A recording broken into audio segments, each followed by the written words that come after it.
So let's move along to our next speaker. I'm happy to introduce Christine Borgman from UCLA, who is talking about building trust data metrics as a focal point for responsive. Oh, wait a second. No, that's not the I'm topic. sorry. I'm sorry. I'm on the wrong place on my agenda, Christine. I apologize.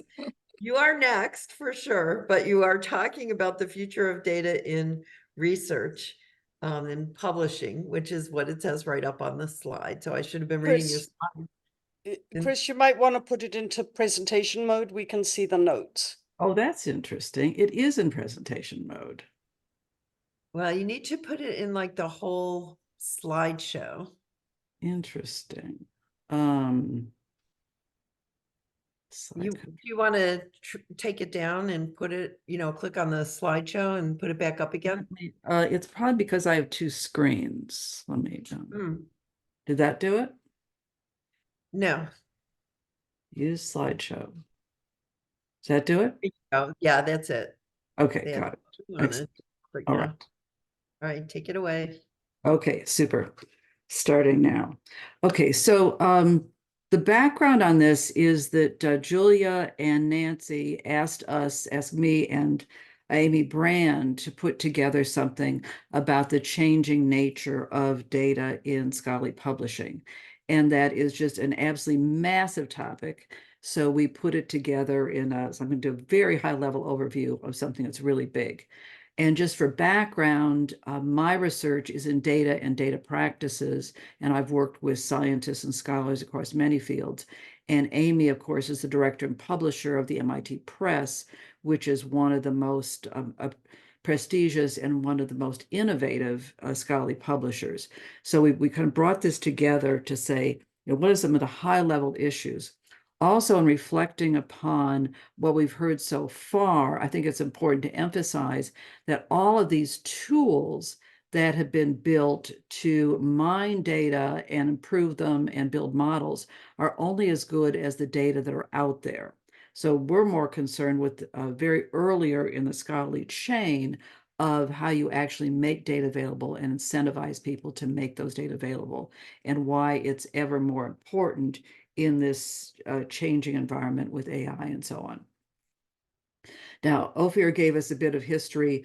Similarly, the policies and practices around sharing research data have been around for several decades, up to 50 years, depending on what you want to count for policies, but certainly specific policies by funding agencies and journals have been around for more than 2 decades. The arguments for those are here on the left. Sharing research data promotes transparency, makes those data available to be reused by these engines and things you've heard about, the possibility to reproduce research, use them for education, and they're increasingly required.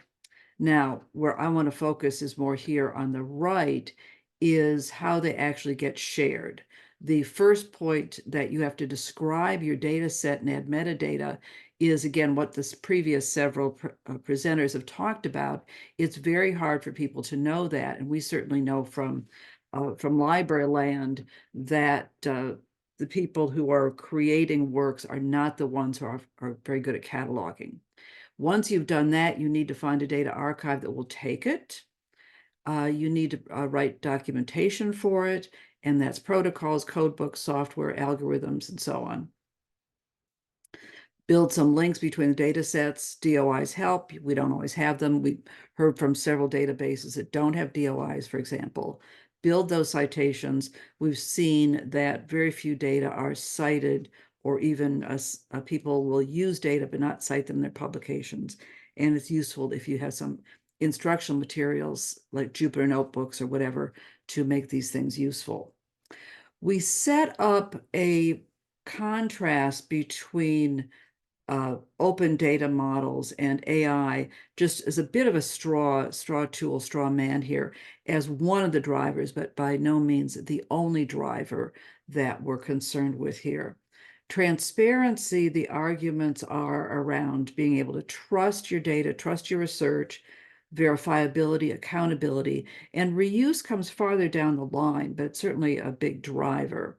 And in parts of science where you've got so many retractions and such right now, reproducibility and replication are also issues.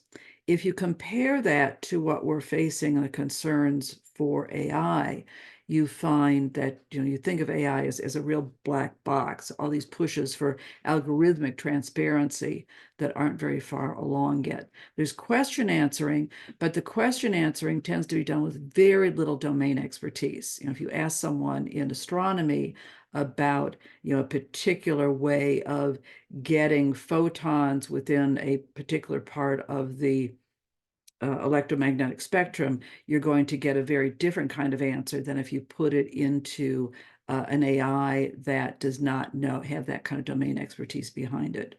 We're seeing hallucinatory responses. That's a term that was coined by the New York Times recently, but certainly these tools are coming up with facts that don't exist, and they're making references to publications that don't exist.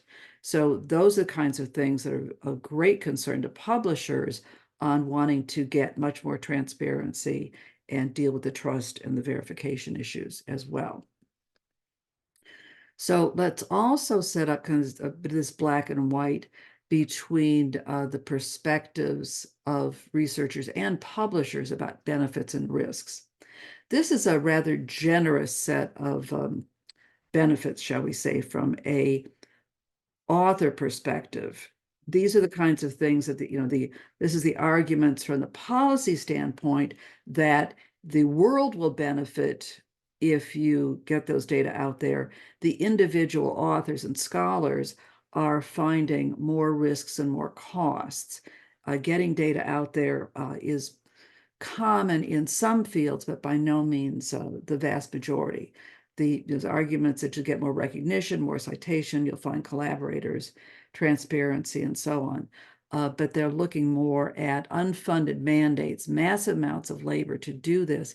It can take as much data to make much work to make your data available as to do the research in the first place. Not a lot of infrastructure in universities to make data available, and the benefits tend to accrue to others. It's a real commons-based problem that I want to end with, also given the economics involved here. People are concerned about licensing and intellectual property, reuse without attribution, the creation of these fake data sources, and deliberate misuses. If you're in an area from climate, vaccine, gun control, you name it, you've got people trolling you, and scientists are finding that people want to cherry pick their data and use them for other purposes, and they don't really want to spend all of their time kind of fighting back and debating these people. And it's one of the downsides they find in providing more access to their data. We do have principles out here and practices associated with open access. The FAIR principles have been around for 8 years already and discussed well before that. Findable, accessible, interoperable, and reusable. These are very deeply embedded in the European data policies, more so than the US ones, but they give us a set of guidelines, they get a set of principles, and a set of also technical ways to go about them. So that's the ideal. That's what we're trying to work toward. But in truth, this is really where we are, particularly in university-driven research, is the reality is that you've got the metadata problem up here in the middle is migrating those data and describing them is not in a very good shape. Everybody's got legacy data. There's a couple of pictures I've taken around, say, at the Getty for humanities data, up at Mount Wilson for kind of astronomy data. Most of the data description, the data preservation, the data release that gets done in university research is by graduate students and postdocs. Those are your highest turnover staff. Those are not people that you're going to get your continuity from, and we don't have a lot of resources to get those data available through those channels. So, there's my last slide. This is interesting. Okay. This is where I want to wrap up by spending a couple of minutes that I have left on findings from another paper, one with Phil Bourne, that's heavily cited in the paper with Amy Brand, which is that we need to think more in terms of the commons issues, the collective action problems that are associated with getting those data out there and released in the first place. We need more holistic approaches. And one of the things we went through in this paper is within universities, you need a strong partnership between the vice chancellors or vice presidents for research, the heads of computer centers, and the university librarians, who really are going to come together and say, this is a collective action the university needs to invest and needs to provide the kind of research support and resources to facilitate making those data available, cataloging them, describing them, and so on. So it's a collective action problem, and we're promoting more holistic approaches to sharing infrastructure so we can invest in that data management expertise to get the data out there. We don't have a lot of way to fund the commons. Many of the data repositories that do exist are themselves grant funded. We're trying to get more international exchange.